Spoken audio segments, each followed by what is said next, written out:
இருக்குங்கய்யா. தாத்தா இனிப்பு தர்றாரு தெரியுங்களா, அவர் பல்லு போன கிழவன், அவர் கையில கொடுத்தா தான் அந்த மிட்டாயை திங்காம வச்சிருப்பாரு. இப்ப அண்ணன் தங்கையோ கணவன் மனைவியோ கூட தின்னு விடுவாங்க. அதனால பல்லு போன கிழவனை அனுப்பி நீ போய் மிட்டாய் கொடுப்பான்னு சொல்லியிருக்காங்க. இந்த கணவன் மனைவி உறவு நீங்க எப்படி இருக்குன்றீங்க? கல்யாணம் முடிச்சு கொஞ்ச நாள் கழிச்சு குழந்தை ஊட்டியெல்லாம் ஆனதுக்கு அப்புறமா அவங்க அண்ணனை பார்க்க அவங்க தங்கச்சி வீட்டுக்கு வருது. வீட்டுக்கு வந்த உடனேமா என்னம்மா வாமா உள்ள வந்தா அந்த அந்த தங்கச்சி சொல்லுது, அண்ணே விசேஷம் வச்சிருக்கனே, ஒரு 20,000 ரூபாய் வேணும்னே செலவு அப்படின்னுது. சத்தம் போட்டு பேசாதமா, உள்ள அவ இருக்கா அப்படின்னு உள்ள இருந்து என்னமா அப்படின்னு ஒரு சவுண்ட் மட்டும் வருது. இல்ல இல்ல ஒண்ணு இல்ல, என் தங்கச்சி வந்திருக்கு. எதுக்கு? இதே விசேஷம் வச்சிருக்கான், ஒரு 10,000 ரூபாய் கேட்டுச்சு. அந்த என்னவோன்ற சத்தத்துல 10,000 ரூபாய் கட்டு கொடுங்க அப்படின்னுச்சு. பரவாயில்லமா, நீ வந்த நேரம் நல்ல மூடுல இருக்கா, வா வாங்கிட்டு போயிரு அப்படின்னு பீரவை திறக்கிறாரு. கொடுங்க. இப்படியே கொடுத்துட்டு என்ன என் பிள்ளைய தெருவில் விடுங்க. அடியே குடுக்க சொல்ற வேணாமாடி, அதான் கொடுங்க நான் சொல்றேன்.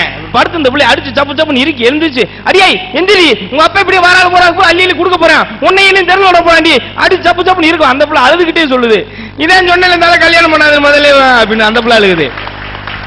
அந்த இடத்துல கணவன் மனைவி உறவன வலிமையாவா இருக்கு? வலிதான் இருக்கு.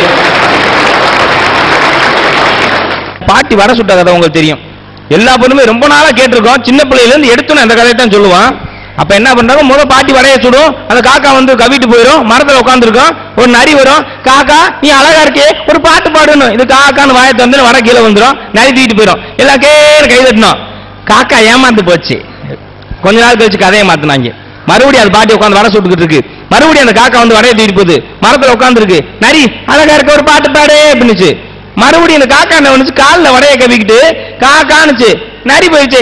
நரி ஏமாந்து போச்சு கை தட்டினோம். 2 தடவை ஏமாந்தவ கிளவி வட கிளவி வருது.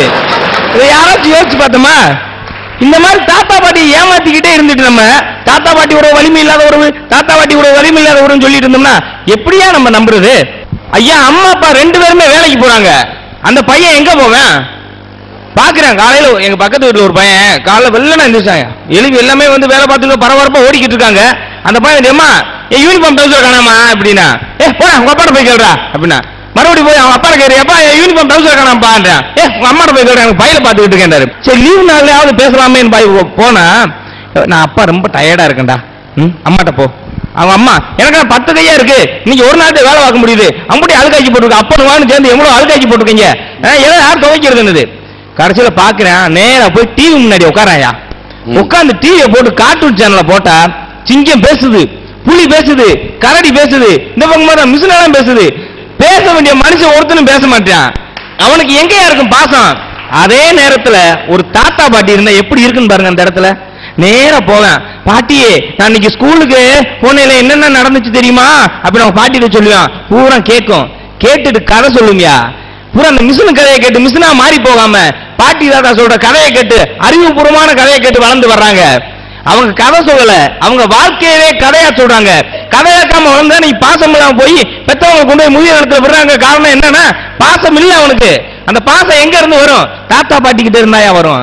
அப்படிப்பட்ட தாத்தா பாட்டி ஒரு